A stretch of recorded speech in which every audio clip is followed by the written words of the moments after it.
Hey guys, in this video I'll show you how to connect Facebook leads to ConvertKit.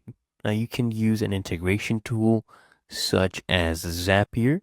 So just make an account on Zapier and then come here to the left-hand panel, click on this plus icon, click on create, and then click on Zap. So we're going to be creating a Zap, okay?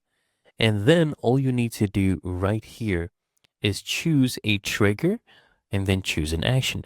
So for trigger, we're actually going to pick up Facebook leads, okay? So we'll search up here, Facebook leads ads.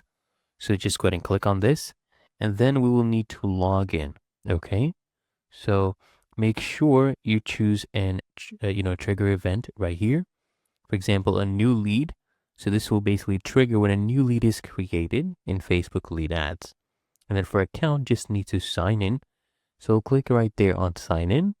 And if you're already signed in to your Facebook account, it's perfect. It's going to be much, much easier.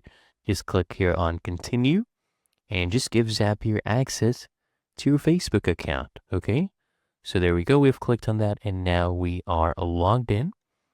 Now for action, I want you to just search up ConvertKit. So just type it in right here. And by the way, nowadays ConvertKit is called just Kit. So you can go ahead and search up just Kit if you don't find ConvertKit. And then it should actually show up right here. So just pick Kit. And then you just need to choose an action event.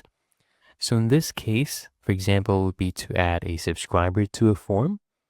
So click on that and then you can sign in with your Kit account. So just click there on sign in and this pop-up will open up. And then just grant access and just choose the account you're granting access to. So it's this one right here. We'll grant access. There we go. And after you're done with that, okay, after you've logged into both of them, you need to configure everything, right? You need to set up your automation. So you can just come here, click on configure and choose the different forms that you want to go ahead and use. For example, the landing page, then you can go ahead and configure the rest. And it's really that easy to connect Facebook leads to ConvertKit.